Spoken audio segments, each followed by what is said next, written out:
Welcome to the e-learning platform of BSIET's Mechanical Engineering Department. My name is Viren Birdi and we are studying Mechanical Engineering Materials.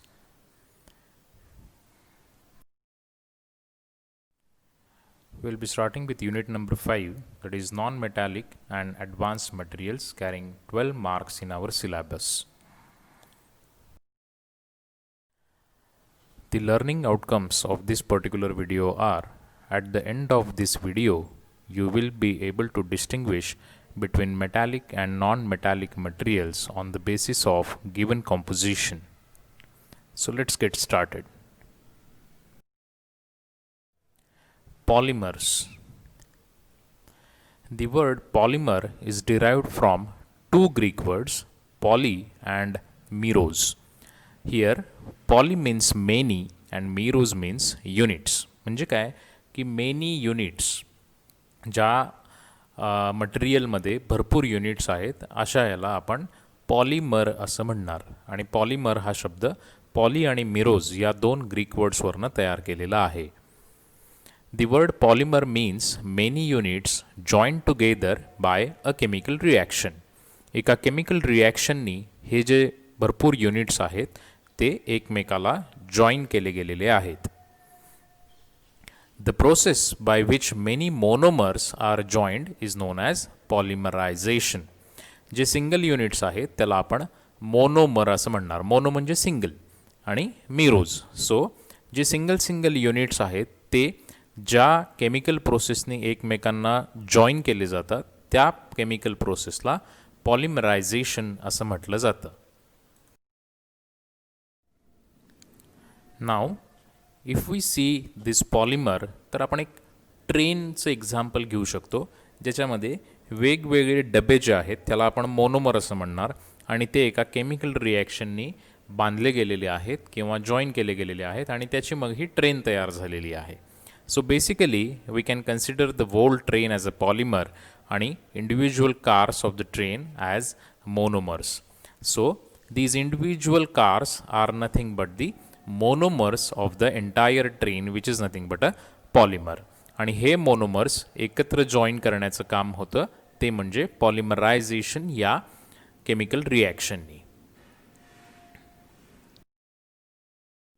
So what are the different characteristics of these polymers? They have good corrosion resistance, they're having low density, they have low coefficient of friction, then they are good moldability त्याची खूप चांगली असते. They can be produced on large scale with close dimensional tolerance and excellent surface finish. त्याचा जो काही dimensional tolerance आहे म्हणजे किती ॲक्युरेटली ते आपण प्रोड्यूस करू शकतो हे खूप चांगल्या पद्धतीने करता येतं आणि त्याचबरोबर त्याचं सरफेस फिनिशसुद्धा एकदम चांगलं असतं. They are good insulation properties. They have very good insulation properties म्हणजे त्याच्यातनं हीट कंडक्टिव्हिटी किंवा इलेक्ट्रिकल कंडक्टिव्हिटी होत नाही. They can be made transparent and easily colored. So these are the few characteristics of polymers. Now the classification of polymers is they are broadly classified as thermoplastic polymers, thermosetting polymers and elastomers ज्याला आपण rubber असं म्हणतो. So broadly there are three categories: thermoplastic, thermosetting and elastomers. Now let us see one by one each category in detail. We'll start with thermoplastic polymers. Now thermoplastics are the polymers which become soft when heated, and under this condition they can be easily deformed to the desired shapes. Thermoplastics हे असे polymers आहेत की जे गरम केल्यानंतर soft होतात आणि soft झाल्यानंतर आपण त्याला जो काही शेप आपल्याला द्यायचा आहे त्या शेपमध्ये फॉर्म करू शकतो. They become hard on cooling. नंतर ते जेव्हा गार होतील तेव्हा ते हार्ड होतात. These polymers can be heated and cooled any number of times. only they should not be heated above their decomposition temperature. Thermoplastic polymers जे आहेत ते आपण कितीही वेळा गरम करून सॉफ्ट करू शकतो आणि परत गार केल्यानंतर हार्ड करू शकतो. फक्त कंडिशन एकच आहे की त्याचं जे डिकॉम्पोजिशन टेम्परेचर आहे त्याच्यावरती त्याला हीट करायचं नाही, कारण त्याच्यावरती जर आपण त्याला हीट केलं तर ते सगळ्या त्याच्या प्रॉपर्टीज घालवून बसते आणि we cannot use it. So remember one thing, in thermoplastic polymers we can heat them and cool them for any number of times. They are highly plastic and are very easy for molding or shaping. Molding आणि shaping त्याचं easy आहे. They have low melting temperatures and are not so strong as the thermosetting polymers. Thermosetting polymers पेक्षा त्याचा melting temperature हे खूप कमी आहे आणि ते थर्मोसेटिंग पॉलिमर्स एवढे स्ट्रॉंग नाही आहेत. Because they can be repeatedly used they have a resale value. बऱ्याचदा आपण आपल्या घरातले ज्या प्लास्टिकच्या बॉटल्स आहेत ते आपण रियूजसाठी देतो, बरोबर आहे. त्याचे काहीतरी पैसे मिळतात आपण भंगारमध्ये घातल्यानंतर, स्क्रॅपमध्ये घातल्यानंतर. ते का? कारण त्याला आपण परत गरम करून सॉफ्ट करून त्याला वेगळा शेप देऊ शकतो. सो दे कॅन बी रियूज्ड आणि म्हणूनच त्याला रिसेल व्हॅल्यू आहे. So these are the thermoplastic polymers. The examples of thermoplastic polymers are polyethylene, polyvinyl chloride ज्याला आपण PVC म्हणतो आणि polystyrene etc. Now let us discuss thermosetting polymers.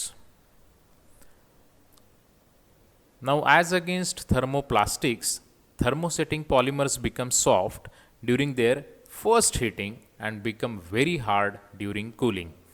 आपण जेव्हा थर्मोसेटिंग पॉलिमर्सना पहिल्यांदा गरम करणार त्यावेळेस ते सॉफ्ट होणार आणि त्याच्यानंतर ते गार केल्यानंतर एकदम जास्ती हार्ड होतात.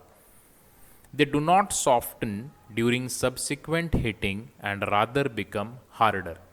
आपण जर थर्मोसेटिंग पॉलिमर्सना परत गरम केलं, परत हीट केलं तर ते अजिबात सॉफ्ट होत नाहीत. इनफॅक्ट ते जास्ती हार्डच होतात. याचाच अर्थ काय आहे की थर्मोसेटिंग पॉलिमर्सना आपण एकदाच हीट करून त्याला एक शेप देऊ शकतो, त्याच्यानंतर त्याचं परत रियूज करता येत नाही. These polymers become hard on first heating and cooling to room temperature and they cannot be remolded by subsequent heating. त्याचं आपण परत गरम करून रिमोल्डिंग करू शकत नाही. That is the main difference between thermoplastics and thermosetting. Thermoplastics आपण कितीही वेळा गरम करून सॉफ्ट करून त्याला वेगळा शेप देऊ शकतो, पण थर्मोसेटिंग पॉलिमर्सना मात्र आपण एकदाच फक्त पहिल्यांदा गरम करून एक शेप देऊ शकतो, त्याच्यानंतर त्याला परत आपण दुसरा शेप देऊ शकत नाही. दे do not have a resale or scrap value. ते परत यूजच करता येत नसल्यामुळं त्याला रिसेल व्हॅल्यू नाही आहे किंवा स्क्रॅपमध्ये आपण घालून त्याचे काही पैसे मागू शकत नाही. The examples of thermosetting polymers are phenolics and epoxies etc. So that is thermosetting polymers. In the next video, we will discuss elastomers and PVC material. Till then, stay safe, stay home, study well. Thank you.